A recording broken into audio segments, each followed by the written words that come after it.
Hello students, কেমন আছো তোমরা সবাই? আশা করি তোমাদের পড়াশুনো খুব ভালো চলছে। যেরকমটা তোমরা জানো, গত শনিবার অর্থাৎ 16ই ডিসেম্বর WBCS এর প্রিলিমস পরীক্ষাটি হয়েছে। তোমরা হয়তো অনেকেই সেই পরীক্ষায় অ্যাপিয়ার করেছো। আজকের ক্লাসে আমরা WBCS প্রিলিমসে আসা যাবতীয় অঙ্কের প্রশ্নগুলোর সমাধান করব। কিন্তু তার আগে আমি রূপক রায় আমাদের চ্যানেলে তোমাদেরকে স্বাগত জানাই।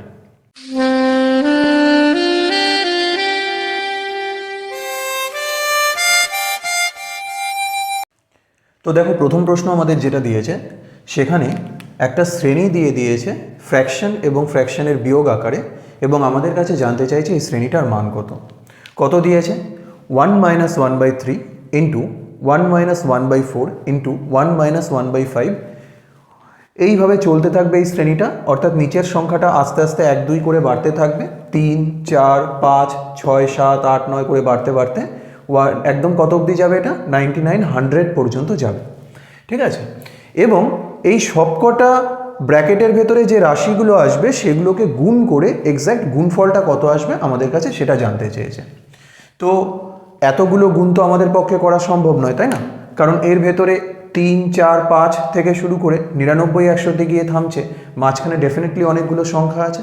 তো দেখো, আমাদের অতগুলো গুণ করার প্রয়োজনও নেই। আমরা খুব সহজভাবে অঙ্কটাকে কিভাবে করব। আমাদেরকে বলে দিয়েছে 1 - 1/3, তারপর বলেছে 1 - 1/4, এবং এটা এইভাবে চলতে থাকবে 1 - 1/5। তুমি আরও লিখতে পারো 3 4 5 6 7 এইভাবে লিখতে পারো, এবং এটা শেষ হচ্ছে কোথায় গিয়ে? 1 - 1/99 ইন্টু 1 - 1/100, এই 100-এ এসে এটা শেষ হচ্ছে। এখন প্রত্যেকটা বিয়োগ যদি আমরা করি, দেখব এখানে কত আসবে। 3 1 কে 3, তার থেকে 1 বাদ দিলে এটা আসবে 2/3। প্রথমটা করলাম, গুণ। দ্বিতীয় বিয়োগটাকে আমরা যদি একইভাবে করি, 4 1 কে 4 বিয়োগ 1 অর্থাৎ 3/4। এইভাবে যদি এই বিয়োগটাকে তুমি করো, 5 1 কে 5 বিয়োগ 1 অর্থাৎ ওপরে আসবে 4, নিচে আসবে 5, এবং এটা এইভাবে চলতে থাকবে। এই বিয়োগটা করলে কত আসবে? 99 গুণ 1 99, তার থেকে বিয়োগ 1 করলে 98/99। আর এইখানে সর্বশেষ যেটা আমাদের রাশি রয়েছে 100 গুণ 1 বিয়োগ 100 মানে 99, আর নিচে আসবে 100। তো মাঝের গুণগুলোর কি হবে? মাঝের গুণগুলো করার আগে তুমি একটু খেয়াল করে দেখো, যদি এই ব্র্যাকেটের মধ্যেকার রাশিগুলোকে আমরা গুণ করি, এরা একটা নির্দিষ্ট ছন্দে চলে আসছে। কি ছন্দ সেটা? যে না, প্রত্যেকটা রাশির হর যে রয়েছে সে পরের লবটার সাথে কেটে যাচ্ছে। 3-এর সঙ্গে এর ওপরের 3 কেটে যাবে, 4-এর সঙ্গে এর ওপরের 4 কেটে যাবে। এইভাবে তুমি পুরো যদি গুণটাকে কন্টিনিউ করো আপ টু 100, 5-এর সঙ্গে ঠিক এরপরে যে রাশিটা আসবে তার উপরে 5 থাকবে, সে কেটে যাবে, এবং প্রত্যেকটা রাশি এইভাবে মাঝে যে কটা সংখ্যা আছে প্রত্যেকটার হর তার পরেরটার লবের সঙ্গে কেটে যাবে। এবং এই যে 98 এখানে আছে, নিশ্চয়ই এর আগের যে ভগ্নাংশটা তারও নিচে 98 থাকবে, সেই 98-এর সঙ্গে এ কেটে যাবে। ডেফিনেটলি তুমি যদি করতে থাকো দেখবে এখানে একটা 98 আসবে, তার সাথে এই 98 কেটে যাবে। এই 5 ঠিক এরপরে ডেফিনেটলি কোনো একটা ভগ্নাংশ আসবে যার ওপরে 5 থাকবে, তার সাথে কেটে যাবে। আবার এই 99 এই 99-এর সাথে কেটে গেল। তো সবাই যদি কেটে যায়, থাকবে কারা? থাকবে হচ্ছে একদম প্রথমের যে ভগ্নাংশের লব রয়েছে অর্থাৎ 2, এবং একদম শেষের যে ভগ্নাংশ রয়েছে অর্থাৎ 100, ভগ্নাংশের হর রয়েছে 100, তারা দুজন থেকে যাবে, এবং আমাদের উত্তরটা হবে তাদের দুজনকে নিয়ে, অর্থাৎ 2/100। 2কে 100 দিয়ে ভাগ করলে কত হয়? কাটাকুটি না করে যদি পয়েন্টে লিখি 0.02, এটা হচ্ছে আমাদের অ্যান্সার, অর্থাৎ অপশন বি হবে আমাদের অ্যান্সার। বোঝা গেছে অঙ্কটা? নেক্সট প্রশ্নে চলে আসি আমরা।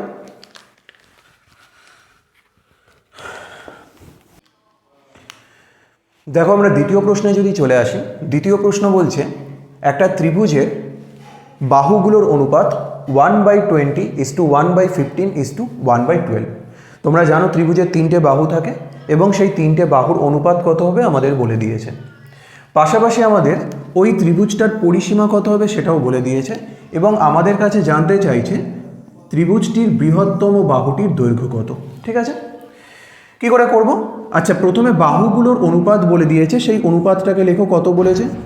1/20 1/15 1/12। অনুপাত দেখে কি বোঝা যাচ্ছে কোনটা সব থেকে বড় দৈর্ঘ্য বাহু? বোঝা যাচ্ছে না, না? আমরা এই অনুপাতটা যে ভগ্নাংশে আকারে দেওয়া আছে একে আমরা পূর্ণ সংখ্যার অনুপাতে প্রথমে কনভার্ট করব।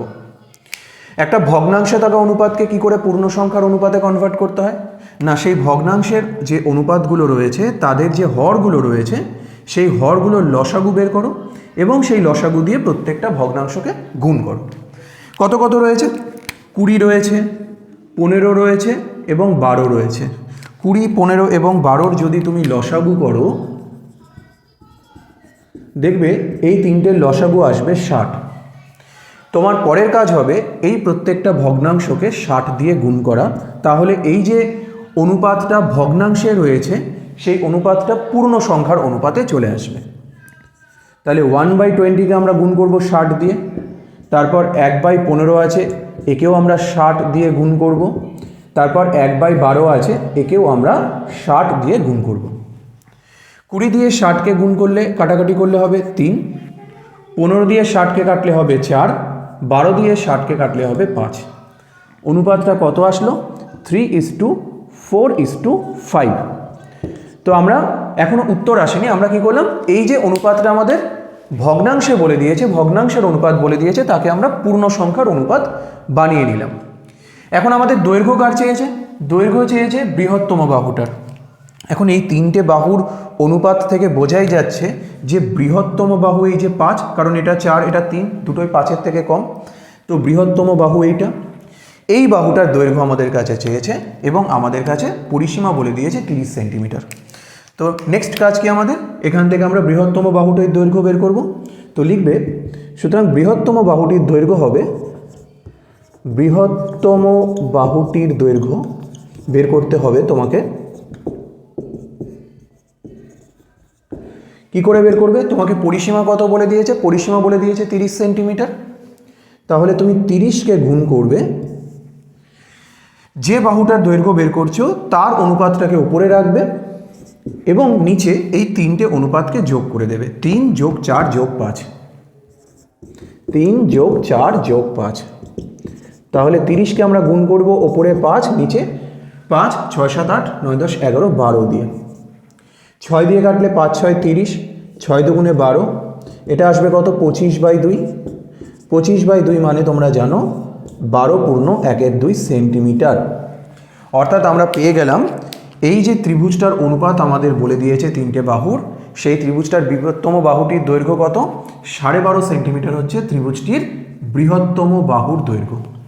এইভাবে করে ফেলতে পারবে। আশা করি বোঝা গেছে। আমরা নেক্সট অঙ্কে মুভ করি। দেখো চলে আসি 3 নম্বর প্রশ্নে। 3 নম্বর প্রশ্নটা কি বলেছে দেখো, যে x তারপর একটা স্টার দিয়েছে y, এই স্টারটা যোগ বিয়োগ যে কোনো চিহ্ন হতে পারে, শর্ত আছে তার। সেই শর্তগুলো আমাদেরকে বলে দিয়েছে যদি এই প্রথমের সংখ্যাটা অর্থাৎ x, এই প্রথমের সংখ্যাটা যদি দ্বিতীয় সংখ্যাটার থেকে ছোট হয় তাহলে এই চিহ্নটাকে যোগ চিহ্ন হিসেবে ট্রিট করবে। অর্থাৎ যদি x y হয় তাহলে এটা হবে, আমরা পড়ব x + y হিসেবে। যদি এই চিহ্নটা যদি x y এর থেকে বড় হয় তাহলে এই চিহ্নটাকে আমরা পড়ব বিয়োগ চিহ্ন হিসাবে, অর্থাৎ ফর x y এটা আমরা পড়ব x - y হিসাবে। কিন্তু যদি x এবং y সমান সমান হয় তখন আমরা এই যে রাশিটা রয়েছে x * y এর মান ধরব 2x, অর্থাৎ 2 × প্রথমের সংখ্যাটা, যদি x আর y সমান সমান হয়। এখন আমাদের এই শর্ত অনুযায়ী এই একটা রাশি দিয়ে দিয়েছে, তার মান বের করতে বলেছে। 4টে অপশান তোমার কাছে আছে, 20, 21, 22 এবং 19। তো আমরা এটাকে কি করে করব? আমরা প্রত্যেকটা শর্ত দেখে দেখে এই যে মাঝখানে স্টারগুলো রয়েছে সেই স্টারগুলো কোন চিহ্ন হবে বসাবো, তারপর সিম্পলি একটা সরল করে আমরা এর মান বের করব। তো দেখো আমি চলে আসি এই অঙ্কটাতে, এখান থেকেই শুরু করি। এখানে আমাদের দিয়েছে 5 * 7 * 2, এটা ব্র্যাকেটের মধ্যে রয়েছে, প্লাস 5 * 7 * 2। সরলের নিয়ম আমরা জানি, ব্র্যাকেটের ভেতর থেকে শুরু করতে হয়, অর্থাৎ ব্র্যাকেটের ভেতরে যে ক্যালকুলেশনটা থাকে সেই ক্যালকুলেশনটাকে আগে করে নিতে হয়। তাহলে আমরা আগে এই ক্যালকুলেশনটা আর এই ক্যালকুলেশনটাকে করে নেব, তারপর যে মানগুলো আসবে তার নিরিখে আমরা বাকি ক্যালকুলেশনগুলোকে করব। ঠিক আছে, তাহলে 5 থাকলো, এই স্টারটাকে আমরা রেখে দিলাম। এ কী চিহ্ন হবে আমরা পরে দেখব, ভেতরের টুকুকে আগে দেখি। 7 আছে আর 2 আছে, 7 তো 2 এর থেকে বড়। আমাদের যা শর্ত দিয়েছে তাতে যদি প্রথম সংখ্যাটা দ্বিতীয় সংখ্যার থেকে বড় হয় তাহলে এই স্টার চিহ্নের বদলে বিয়োগ চিহ্ন লিখতে হবে, এক্স বিয়োগ ওয়াই। তাহলে আমরা এখানে বিয়োগ চিহ্ন লিখলাম, ওকে। এবার চলে আসি এইটার ক্ষেত্রে। 5 স্টার 7 আছে, প্রথমের সংখ্যাটা দ্বিতীয় সংখ্যাটার থেকে ছোট। যদি প্রথমের সংখ্যাটা দ্বিতীয় সংখ্যার থেকে ছোট হয় তাহলে দেখো একদম ফার্স্ট লাইনে বলে দিয়েছে যে স্টার চিহ্নটাকে তুমি যোগ চিহ্ন হিসেবে ট্রিট করবে। তাহলে এটাকে আমরা লিখব 5 যোগ 7, এই স্টারটাও থেকে গেল।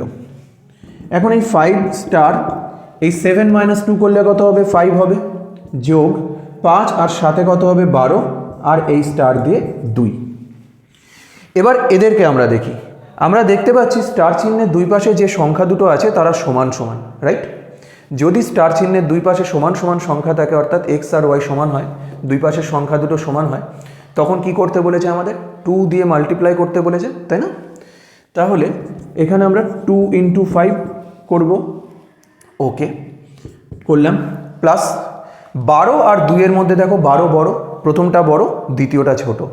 যদি প্রথম সংখ্যাটা বড় এবং দ্বিতীয় সংখ্যাটা ছোট হয় তাহলে এই যে শর্তগুলো দিয়ে দিয়েছে তার দ্বিতীয় শর্তে তুমি দেখতে পাচ্ছ এই স্টার চিহ্নটাকে বিয়োগ চিহ্ন হিসেবে ট্রিট করতে হবে। তাহলে আমরা এখানে 12 বিয়োগ 2 লিখব। এটা কত আসলো? 5 দুগুণে 10, আর 12 থেকে 2 বাদ দিলে আবারও 10, আমাদের অ্যান্সার আসলো 20। বোঝা গেছে? দেখো সহজ সহজ অঙ্ক, 20। অ্যান্সার কত হবে আমাদের? 20। এটা হচ্ছে আমাদের অ্যান্সার এই প্রশ্নের। তো এইভাবে তোমাকে শর্তগুলোর সঙ্গে ম্যাচ করিয়ে করিয়ে এই প্রবলেমটা সলভ করতে হবে। বোঝা গেছে? চলে আসি নেক্সট অঙ্কে। দেখো 4 নম্বর প্রশ্নটাতে চলে আসি। 4 নম্বর প্রশ্নটা বলছে যে 6000 টাকার একটা চেক এক ব্যক্তি ব্যাংকে ভাঙাতে গেল। ব্যাংকে ভাঙাতে গেলে কি করলো? তাকে 2 ধরনের নোট দেওয়া হলো, 200 টাকার নোট দেওয়া হলো এবং 100 টাকার নোট দেওয়া হলো। দুটো নোট মিলিয়ে, 2 ধরনের নোট মিলিয়ে তাকে মোট 48খানা নোট দেওয়া হয়েছে। জানতে চাইছে তাহলে ওই ব্যক্তিকে 200 টাকার কতগুলো নোট দিয়েছিল। ঠিক আছে, 6000 টাকার চেক ভাঙাতে গেছে, কয় ধরনের নোট দিয়েছে? 200 টাকার নোট এবং 100 টাকার নোট। 2 ধরনের নোট মিলিয়ে মোট 48খানা নোট দিয়েছে। আমাদের কাছে শুধু জানতে চেয়েছে যে ওই 48টা নোটের মধ্যে 200 টাকার নোট কতগুলো ছিল। এখন অনেকগুলো উপায় করা যায় এই অঙ্কটাকে, আমরা একদম সিম্পল অ্যাপ্রোচ রাখবো আমাদের। দেখো 2 ধরনের নোট আছে, তাই না? 200 টাকারও নোট আছে, আবার 100 টাকারও নোট আছে। 2 ধরনের নোট মিলিয়ে 48টা। আমি ধরে নিলাম যে ওই ব্যক্তিকে 200 টাকার নোট দিয়েছিল এক্স খানা, আর তাহলে 100 টাকার নোট কত হবে? দেখো দুটো নোট মিলিয়ে, 2 ধরনের নোট মিলিয়ে 48খানা নোট দিয়েছে। একটা তাহলে যদি এক ধরনের নোট যদি এক্স খানা হয়, আর এক ধরনের নোট হবে বাকিগুলো, অর্থাৎ 48 মাইনাস এক্স খানা হচ্ছে বাকি, অর্থাৎ 100 টাকার নোট। এক্স খানা 200 টাকার নোট, বাকি নোটগুলো 100 টাকার নোট। এখন একটা 200 টাকার নোট 200 টাকা, এক্স খানা 200 টাকার নোট মিলে কত টাকা হয়? 200 গুণ এক্স। একটা 100 টাকার নোট 100 টাকা, 48 বিয়োগ এক্স খানা 100 টাকার নোট মিলে কত টাকা হয়? গুণ 48 বিয়োগ এক্স। এই টাকাটা আর এই টাকাটা মিলে আমাদের চেকের যে অ্যামাউন্ট, অর্থাৎ 6000 টাকা, তার থেকে তো বেশি টাকা দেবে না ব্যাংক, তাই না? সবকটা নোটের ভ্যালু যা হয় সেটা অ্যাড করলে আমাদের কত টাকা হবে? 6000 টাকা।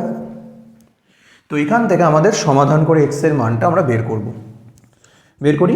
এটা তো 200 এক্স যোগ 100 দিয়ে 48কে গুণ করলে 4800, আর 100 ইন্টু এক্স করলে 100 এক্স, এই সাইডে 6000।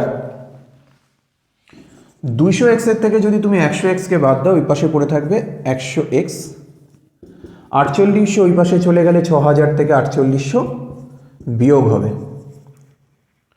তাহলে এই পাশে পড়ে থাকলো 100 এক্স সমান সমান, এটা হচ্ছে 1200। ঠিক, দুটো শূন্য কেটে গেল। তাহলে এক্স সমান সমান আমাদের কত আসলো? 12। অর্থাৎ ব্যাংক থেকে ওই ব্যক্তিকে, এক্সট্রা কি জিনিস? এক্সট্রা হচ্ছে 200 টাকার নোটের সংখ্যা। তাহলে ব্যাংক থেকে ওই ব্যক্তিকে 200 টাকার নোট কতগুলো দিয়েছিল? 200 টাকার নোট দিয়েছিল 12খানা। অপশান বি হচ্ছে আমাদের কারেক্ট অ্যান্সার। ঠিক আছে, দেখো খুব অল্প সময়ের মধ্যে তোমরা এইভাবে অঙ্কগুলোকে করে ফেলতে পারবে এবং আরও অনেকগুলো পদ্ধতিতে এই অঙ্কটাকে করা যায়। আমি একদম নর্মাল পদ্ধতিতেই তোমাদের দেখিয়ে দিলাম। আমরা চলে আসি নেক্সট অঙ্কে। ঠিক আছে, 5 নম্বর প্রশ্নটা আমাদেরকে কি বলে দিয়েছে দেখো, যে দুটো সংখ্যার গুণ দিয়ে দিয়েছে 8798 ইন্টু 8792।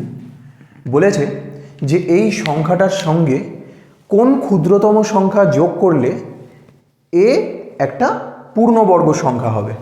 এখন পূর্ণবর্গ সংখ্যা কাকে বলে? যাকে হোল স্কোয়ার ফর্মে আনা যায় বা যার বর্গমূল করা যায়, তাই তো?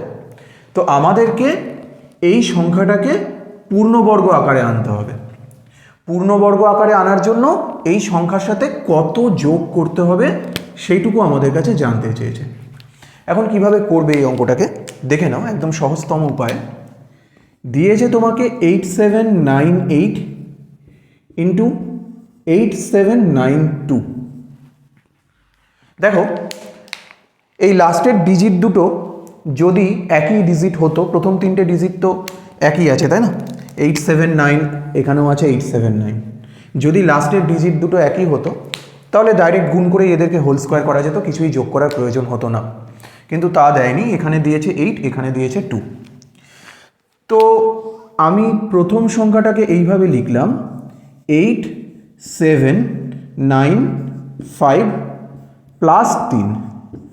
8795 সাথে 3 যোগ করলে 8798 হয়, রাইট? লেখাই যায় এভাবে। দ্বিতীয় সংখ্যাটাকেও একইভাবে 8795 বিয়োগ 3। প্রথমটার সাথে যোগ 3 আকারে লিখলাম, কারণ দেখো 8795 সাথে 3 যোগ করলে 8798 হয়। আবার 8795 থেকে 3 বিয়োগ করলে 8792 হয়। এইবার আমি যদি দেখি এইখানে 8795 8795 দু জায়গাতেই আছে, এক জায়গাতে তার সাথে +3 আর এক জায়গাতে তার সাথে -3। এই ফরম্যাটটাকে যদি তোমরা ভালো করে অবজার্ভ করো তোমাদের খেয়াল করে যাবে এই ফরম্যাটটা আর কিছুই নয়, a plus B into A minus B, অর্থাৎ এ স্কোয়ার মাইনাস বি স্কোয়ারের সূত্র এটা, তাই না? এ স্কোয়ার মাইনাস বি স্কোয়ারের সূত্র। তাহলে আমরা কি লিখবো? এ স্কোয়ার মাইনাস বি স্কোয়ারের সূত্র আছে এ plus B into A minus B. তাহলে এ কে এখানে 8795, বি কে এখানে 3, তাহলে আমরা লিখি এ স্কোয়ার অর্থাৎ প্রথম জোন 8795 তার স্কোয়ার, মাইনাস চিহ্ন দেব সূত্র অনুযায়ী, এবং এখানে বি কে, বি হচ্ছে 3, কারণ এখানে বি প্রথমে +3 পরে মাইনাস অবস্থায় আছে, রাইট? তাহলে বি হচ্ছে 3 অর্থাৎ 3-এর স্কোয়ার, অর্থাৎ এই 8795 এর সাথে তো একটা স্কোয়ার আছেই, মাইনাস এই 3-এর স্কোয়ার করলে কত হয়? 9। এখন দেখো পরীক্ষার হলে তুমি কিন্তু এই দুটোকে গুণ করে দেখতে যেও না, যে গুণ করে তার সাথে তারপর কত যোগ করে পূর্ণবর্গ সংখ্যা হবে, তাহলে তোমার অনেকটা সময় চলে যাবে, তোমার অঙ্ক ভুল হওয়ার সম্ভাবনা অনেক বেশি থাকবে। কিন্তু এই প্রদত্তর যে রাশিটা রয়েছে সেটাকে আমরা এমনভাবে সাজালাম যাতে এই পোর্শনটুকু কিন্তু আমাদের হোল স্কোয়ার ফরম্যাটেই রয়েছে না, হোল স্কোয়ার 8795-এর স্কোয়ার। সমস্যা করছে কে? সমস্যা করছে এই পরের পোর্শনটুকু, এটুকু যেন না থাকলেই ভালো হতো, তাই না? এই পুরোটা কি সুন্দর একটা স্কোয়ার ফরম্যাটে আছে। তাহলে এই যে -9 একে তাড়ানোর উপায় কি? একে তাড়াতে গেলে এখানে একটা +9 করব, তাহলে এ কেটে যাবে এবং এইটুকু পড়ে থাকবে আমাদের, এই পূর্ণবর্গ রাশিটুকু পড়ে থাকবে 8795-এর স্কোয়ার। তো এখান থেকে আমাদের উত্তর পেয়ে গেলাম যে এই রাশিটার সাথে +9 অর্থাৎ 9 যোগ করলে আমাদের গোটা রাশিটা অর্থাৎ এই দুটোর গুণফল একটা পূর্ণবর্গ সংখ্যা হয়ে যাবে। আমাদের উত্তর হচ্ছে 9, অর্থাৎ যে ক্ষুদ্রতম সংখ্যা যোগ করলে 8798 ইন্টু 8792 একটি পূর্ণবর্গ সংখ্যা হবে, সে কত? সে আর কেউ না, সে হলো 9। 9 যোগ করলে এটা একটা পূর্ণবর্গ সংখ্যা হবে। বোঝা গেছে অঙ্কটা? চলো নেক্সট অঙ্কে চলে আসি। তাহলে চলে আসি 6 নম্বর প্রশ্নে। 6 নম্বর প্রশ্ন কি বলছে দেখো, একটা পরীক্ষায় ইংরেজিতে 55% এবং অঙ্কে 65%, আর দুটো বিষয়ে 24% পরীক্ষার্থী ফেল করেছে। কি কি সাবজেক্ট আছে? দুটো সাবজেক্ট আছে, একটা ইংরাজি যেখানে 55% ছাত্র ফেল করেছে এবং একটা অঙ্ক যেখানে 65% ছাত্র ফেল করেছে। আবার যদি দুটো বিষয়কেই দেখা যায় তাহলে 24% পরীক্ষার্থী ফেল করেছে। আমাদের কাছে জানতে চেয়েছে দুটো বিষয়ে পাশের হার কত, অর্থাৎ কত শতাংশ স্টুডেন্ট আছে যারা অঙ্কেও পাশ করেছে এবং ইংরেজিতেও পাশ করেছে, দুটো সাবজেক্টেই পাশ করেছে। এবার এখানে একটা তোমাকে জিনিস বুঝতে হবে, এই যে দুটো বিষয় ফেল বলে দিয়েছে 24%, অর্থাৎ কিছু স্টুডেন্ট আছে যারা ইংলিশ এবং ম্যাথ, ইংরাজি এবং অঙ্ক দুটোতেই ফেল করেছে। কতজন স্টুডেন্ট আছে যারা এরকম দুটোতেই ফেল করেছে? আমি ক্রস চিহ্ন দিলাম, ক্রস মানে হচ্ছে ফেল করেছে ধরে রাখো। কতজন স্টুডেন্ট আছে যারা এরকম ফেল করেছে? 24% পরীক্ষার্থী আছে যারা দুটোতেই ফেল করেছে। এরা ইংরেজিতেও ফেল, এরা ম্যাথসেও ফেল। এইবার ইংরেজিতে ফেল করেছে কতজন? 55%। ইংরাজির এই 55%কে তুমি যদি দেখো একটু ভালো করে, এর মধ্যে দুটো ক্যাটাগরির ক্যান্ডিডেট মিশে আছে। কারা? এক, যারা তোমার ইংলিশে ফেল করেছে, ইংলিশে ফেল করলেও ম্যাথসে পাশ করে গেছে। আবার আরেক ধরনের ক্যাটাগরি স্টুডেন্ট আছে যারা ইংলিশে ফেল করলেও ম্যাথসেও ফেল করেছে। কথা বোঝা গেছে? দুটো ক্যাটাগরির স্টুডেন্ট এই 55%-এর মধ্যে মিশে আছে। একদল যারা ইংলিশে ফেল করেছে কিন্তু ম্যাথসে পাশ করেছে, আবার একদল ইংলিশে ফেল করেছে সাথে ম্যাথসেও ফেল করেছে। এই যে উভয় বিষয়ে ক্যান্ডিডেটগুলো ফেল করেছে যারা, তাদের হিসাব তো আমরা অলরেডি এখানে করে রেখেছি যে যারা ইংলিশ এবং ম্যাথ দুটোতেই ফেল করেছে, তাই না? এরা ইংলিশেও ফেল করেছে, এরা ম্যাথসেও ফেল করেছে। তাই আমি যদি আবার তাদেরকে এখানে ধরি তাহলে ডবল ডবল এন্ট্রি হয়ে যাবে, ডবল ক্যালকুলেশন হয়ে যাবে, তাই না? তো আমরা কি করব, এইখানে এই ইংলিশ এবং ম্যাথে যারা ফেল করেছে তাদেরকে রাখলাম। সেকেন্ড লাইনে আমরা শুধু ইংলিশে কতজন ফেল করেছে তাদেরকে ক্যালকুলেট করব। শুধু ইংলিশে ক্যালকুলেট করব কি করে, যে কতজন শুধু ইংলিশে ফেল করেছে। শুধু ইংলিশে ফেল করেছে মানে তারা ইংলিশে ফেল করলেও ম্যাথসে পাশ করেছে, অর্থাৎ এই প্রথমটা। তার জন্য আমরা কি করব, এই 55% থেকে যারা দুটো সাবজেক্টেই ফেল করে গেছে এই 24%, তাদেরকে বাদ দিয়ে দেব। তাদেরকে আমরা বাদ দিয়ে দেবো, 24%কে বাদ দিয়ে দিলে আমরা পাবো কতজন স্টুডেন্ট আছে যারা শুধু ইংলিশে ফেল করেছে কিন্তু ম্যাথসে পাশ করে গেছে। আমাদের কাছে কত আসলো? 55 থেকে 24 তুমি যদি বাদ দাও, 4 একে 5, এবং এখানে 31% আসলো আমাদের ক্যান্ডিডেট যারা ইংলিশে ফেল করেছে। শুধু মাথায় রাখবে এরা কিন্তু ম্যাথসে পাশ করে গেছে, ঠিক আছে? একই রকমভাবে তুমি দেখো, যদি তুমি অঙ্কের পার্সেন্টেজটা দেখো, অঙ্কে ফেল করেছে কতজন, ম্যাথসে ফেল করেছে কতজন? ম্যাথসে ফেল করেছে 65%। ম্যাথসে ফেল করেছে 65%। এই 65% ক্যান্ডিডেট যারা রয়েছে তাদের মধ্যেও কিন্তু দুটো ক্যাটাগরির ক্যান্ডিডেট মিশে আছে। কারা কারা মিশে আছে? ম্যাথসে ফেল করেছে এটুকু তো কনফার্ম। ম্যাথসে ফেল করলেও এর মধ্যে দুটো ক্যান্ডিডেট মিশে আছে, এক যারা ম্যাথসে ফেল করলেও ইংলিশে পাশ করেছে, আবার ম্যাথসে ফেল করার পাশাপাশি ইংলিশেও ফেল করেছে, তাই না? অর্থাৎ একটা ক্যাটাগরি স্টুডেন্ট আছে যারা শুধু ম্যাথসে ফেল করেছে, আবার আরেকটা ক্যাটাগরি স্টুডেন্ট আছে যারা ম্যাথস এবং ইংলিশ দুটোতেই ফেল করেছে। এখন দুটোতেই ফেল করেছে যারা, তাদের হিসাব আমরা অলরেডি প্রথম লাইনে করে নিয়েছি। এখানে তাহলে তাদেরকে আমরা আর ধরবো না, তাহলে ডাবল ক্যালকুলেশন হয়ে যাবে, দুবার দুবার করে একই স্টুডেন্টকে যোগ করা হয়ে যাবে। আমরা এখানে কাদেরকে রাখবো? শুধু যারা ম্যাথসে ফেল করেছে কিন্তু ইংরেজিতে পাশ করেছে। তাই জন্য আমরা এইখান থেকে যারা দুটো সাবজেক্টেই ফেল করেছে এই 24%, এদেরকে বাদ দিলাম। বাদ দিলে আমরা কত পাবো? বাদ দিলে আমরা পেলাম এখানে 4 একে 5, এখানে তোমার 4 আর 2 6, 41%। এবার ভালো করে বোঝো, এই যে তিনটে সংখ্যা বেরোলো, একটা 41%, একটা 31% এবং একটা 24%, এরা কারা? 41% হচ্ছে শুধু ম্যাথে পাশ করেছে, ইংরেজিতে ফেল। 31% ইংরেজিতে পাশ করেছে, ম্যাথসে ফেল। 24% এরা দুটোতেই ফেল, তাই না? অর্থাৎ এই যে ক্যান্ডিডেটগুলো, হয় এরা কোনো একটা বিষয়ে ফেল, না হলে উভয় বিষয়ে ফেল। এরা অঙ্কে ফেল, এরা ইংরেজিতে ফেল, এরা দুটোতেই ফেল। এদের মধ্যে এমন কেউ নেই যে দুটো বিষয়েই পাশ করেছে। তাহলে দুটো বিষয়ে পাশ করেছে কারা, কি করে বের করতে পারবো? বের করব এইভাবে, আমরা মোট স্টুডেন্ট যদি 100 হয়, তার থেকে যারা যে কোনো একটা বিষয়ে, অর্থাৎ এরা এবং এরা বা উভয় বিষয়ে অর্থাৎ এরা ফেল করেছে এরকম ক্যান্ডিডেটদেরকে বাদ দিয়ে দেব। যে কোনো একটা বিষয় অর্থাৎ ম্যাথসে এবং ইংরেজিতে ফেল করেছে কত 41 আর 31 এরা, আর এরা তো দুটো বিষয়ে ফেল করেছে, এদের তো প্রশ্নই আসছে না, এদেরকে বাদ দিতে হবে। যারা পড়ে থাকবে তারা হচ্ছে দুটো বিষয়ে পাশ করেছে, তাহলে 100 থেকে আমরা এদেরকে বাদ দেব। তো দেখো কত হয় 4 5 6, এখানে 3 4 5 6 7 8 9 96 অর্থাৎ 4%।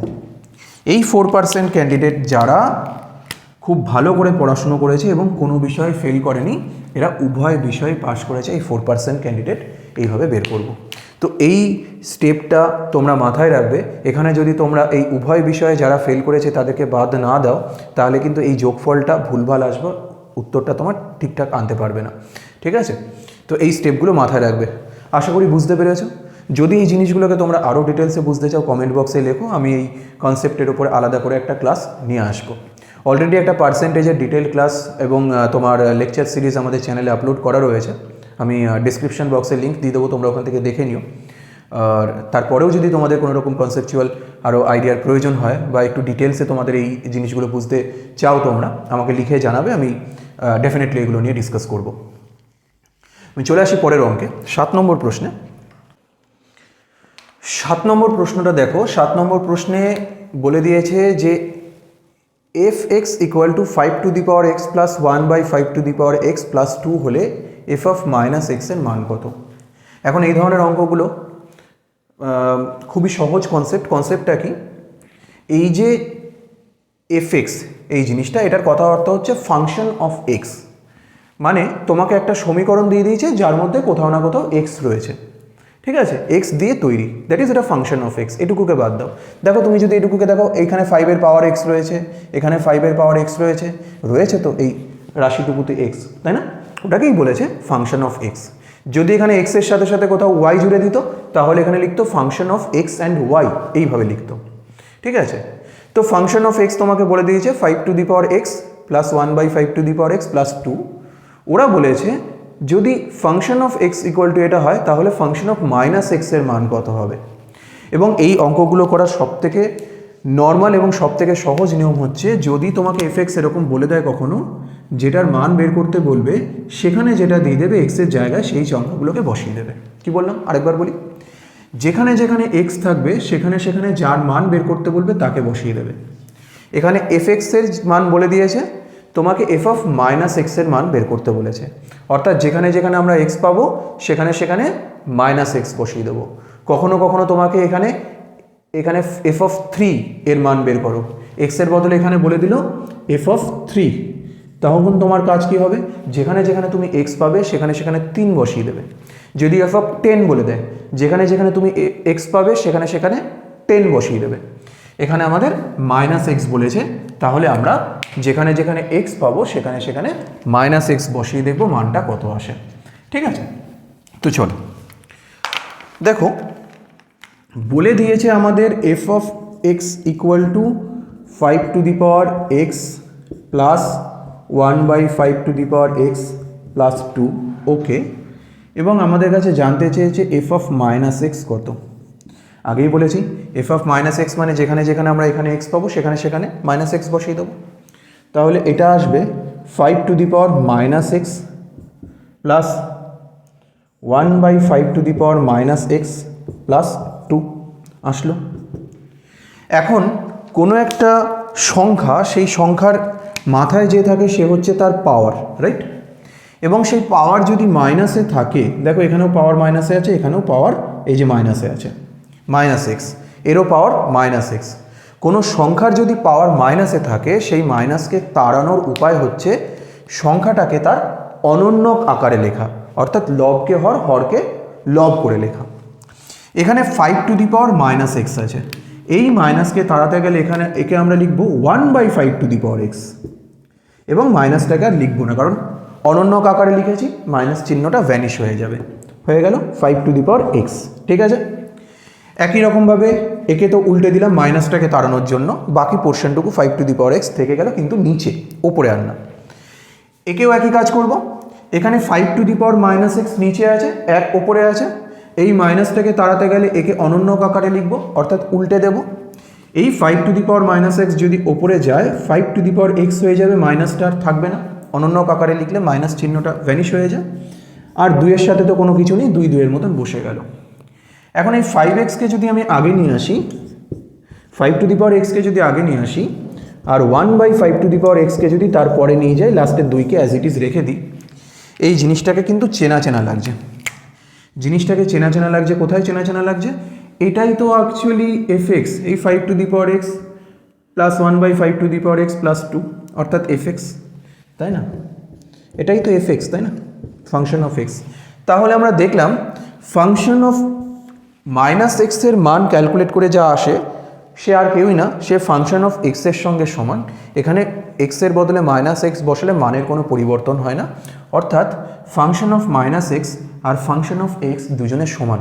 তাই আসলো তো এই ক্যালকুলেট করে ফাংশন অফ মাইনাস এক্স এর মান ফাংশন অফ এক্স অর্থাৎ অপশান এ এর সঙ্গে সমান। এটাই হবে উত্তর এই প্রশ্নের। বোঝা গেছে? চলে আসি আমাদের এই প্রশ্নপত্রের শেষ যে প্রশ্নটা রয়েছে সেটাতে। আমি যে কটা প্রশ্ন খুঁজে পেয়েছি সে কটাই তোমাদের সমাধান করে দিচ্ছি। এর বাইরেও যদি কোনো প্রশ্নের ম্যাথস বা রিজনিংয়ের তোমাদের অসুবিধা থেকে থাকে তোমরা আমাকে কমেন্ট বক্সে জানিও, আমি চেষ্টা করব সেগুলোকেও সমাধান করে দিতে। তো যে কটা আমি ম্যাথসের কোয়েশ্চেন পেয়েছি তার মধ্যে শেষ প্রশ্নটাতে চলে আসি। 8 নম্বর প্রশ্ন আমাদের চলে আসে, আমাদের শেষ প্রশ্ন আজকের 8 নম্বর প্রশ্ন, যেখানে পারমুটেশন কম্বিনেশনের একটা অঙ্ক দিয়েছে। বলেছে দেখো NPR equal to n into n-1 into n-2 dot dot dot n-4 r plus 1 এইটা যদি হয় এবং r এর মান যদি 1-এর থেকে বেশি এবং n-এর থেকে কম হয় এবং n আর r দুজনেই একটা পূর্ণ সংখ্যা হয়, তাহলে NP4 এই পারমিউটেশনটার ভ্যালু যদি 5040 হয় তাহলে এই n এর মান কত এটা তোমাকে বের করতে বলেছে। 10 হবে না 12 হবে না 20 হবে না 16 হবে, রাইট? এখন ধরো আমি ধরে নিলাম কথার কথা পারমুটেশন কম্বিনেশন তোমার শেখা নেই, বা আমি এটাও ধরে নিলাম পারমুটেশন কম্বিনেশন তুমি শিখেছো, পরীক্ষার হলে তুমি ভুলে গেছো নিয়মগুলো, তাহলেও এই অঙ্কটাকে কিন্তু তোমার করে আসা উচিত। কেন করে আসা উচিত? কারণ এইখানে ডিটেলসে আমাদের বলে দিয়েছে কিভাবে করতে হবে, হিন্টস দিয়ে দিয়েছে। হিন্টসটা কি? যে ওপরে n এবং নিচে r এটা যদি পারমুটেশনে থাকে তাহলে আমাদেরকে গুণ করতে থাকতে হবে। কিভাবে গুণটা করতে থাকতে হবে সেটাও দেখো বলে দিয়েছে। আমি আবারও বলছি, ওপরে n p দিয়ে তার নিচে এখানে যদি r দেয় তোমাকে গুণ করতে থাকতে হবে। কত থেকে গুণ শুরু করবে? ওপরে যাকে লিখেছো তার থেকে গুণ করা শুরু করবে, অর্থাৎ n দিয়ে গুণ করা শুরু করবে। n দিয়ে কাকে গুণ করব? n দিয়ে ঠিক তার আগের সংখ্যাগুলোকে গুণ করতে থাকবে এবং n এর মান কমাতে থাকবো। এক ঘর কমাবো প্রথমে n দিয়ে n গুণ 1, n বিয়োগ 1, তারপর আরেক ঘর n এর ভ্যালু কমাবো n বিয়োগ 2, n বিয়োগ 3, এইভাবে কমাতে থাকবো। কতক্ষণ কমাতে থাকবো n এর ভ্যালু এই গুণটাতে সেটাও আমাদের প্রশ্নে বলে দিয়েছে যে যতক্ষণ না এই ভ্যালুটা n বিয়োগ r প্লাস 1-এর সঙ্গে সমান হয় ততক্ষণ। সেই অবধি লেখার পর সেই গুণফলটাই হবে এই NPR এর মান, এটা তোমাকে প্রশ্নে বলে দিয়েছে। এখন প্রশ্নে আর যার ব্যাপারে বলেছে সেটা হচ্ছে NP4। এই NP4 যেখানে n কোনো একটা সংখ্যা যাকে এই সিমিলার স্ট্র্যাটেজিতে যদি গুণ করতে থাকা হয় তার ভ্যালু আসছে 5040, রাইট? তো তোমার কাজ শুধু এটুকুই দিয়েছে, n এর ভ্যালুটা তাহলে কত হবে বের করতে। এই অবজারভেশনটা তুমি যদি ভালো করে খেয়াল করো তাহলে লেখো NP4 এই n এর মানটা কত হবে তোমাকে বের করতে বলেছে।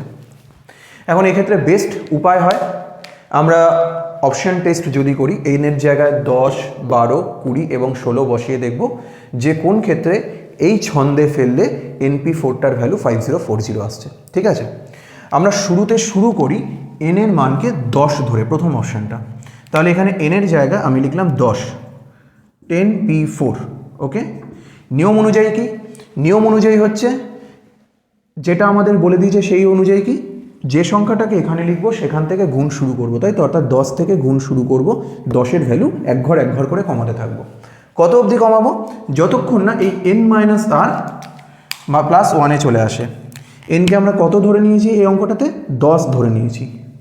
n যদি 10 হয় এই n-r প্লাস 1 কত হবে? এটা হবে, দেখো এখানে আমি দেখিয়ে দিচ্ছি, n-r প্লাস 1 কত হবে? nকে ধরেছ 10 আর মানে নিচের ভ্যালুটা সেটা বলে দিয়েছে 4, তার সাথে 1, 10 থেকে 4 বিয়োগ করলে 6, 6 থেকে 1 তোমার 6-এর সাথে 1 যোগ করলে 7, অর্থাৎ 10কে গুণ করতে থাকতে হবে যতক্ষণ না 10-এর ভ্যালু কমতে কমতে 7 চলে আসে। তাহলে 10, তারপর 10-এর থেকে 1 বাদ দিলে হবে 9, 9-এর থেকে আরও 1 বাদ দিলে হবে 8, 8-এর থেকে আরও 1 বাদ দিলে এই তো 7 চলে আসলো। আর এগোনোর দরকার নেই, এইখানে আমরা পৌঁছে গেছি।